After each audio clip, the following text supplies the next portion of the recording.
life is okay, but today is not a good day for me. So toxic positivity is when somebody always puts a positive spin on whatever. No matter what it is. Right, no matter, well, it could be worse. You could be dead. You could be broke. You could be homeless.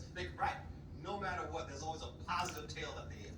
Which isn't healthy. I mean, you've No. talked about it so many times on the show that if there's something going on inside you, you need to address it, and you need to properly process it, whether it's grieving, if you need to be sad, if you need to be reflective.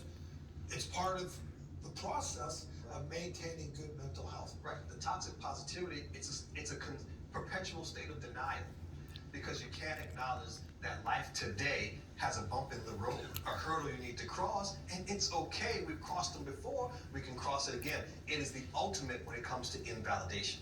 And isn't it true that if you have some sort of pain that you should process it and you don't, and you file it away, you put it on the back shelf inside your body, then that's going to come back to haunt you in a way that may require a lot of good old couch time with you. You've seen it, I've seen it. It comes out in ways you can't control, and it comes out in behaviors that you didn't see coming, right? And so it comes from a good place, the toxic positivity, because they're trying to be compassionate. They're trying to show you some consideration, but the thing about compassion is true compassion says, I can walk into this dark room where my friend is hurting, and I can sit down and hold their hand in the dark and not feel compelled to have to turn on the light, knowing that the darkness is not going to consume either one of us.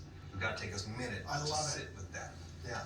So, Dr. Ish, when pain isn't acknowledged or it's blown off, what kind of damage? I asked you can cause it. So, what kind of damage typically can you see? Right. Well, it helps me feel small.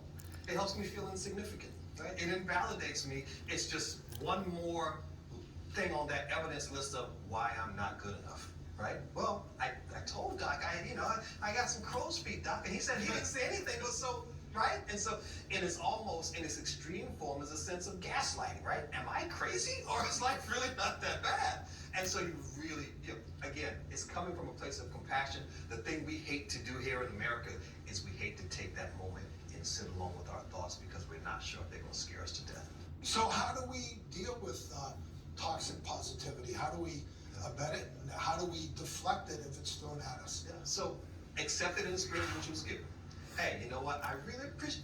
I didn't even think about it like that, Doc. I didn't think about the fact that, because I stubbed my toe, it could have been worse because I could have had my leg chopped off. I didn't think about that, right? That's a great point. But I'm not there yet because my toe is still hurting, right? And so I'm going to just sit and think about that hurt toe for a little while, and I'm going to touch my little piggies. But appreciate that and thank you. And then you can move on down the way. Because it's not meant in a harmful way. It's like, hey, I don't know how to help you here.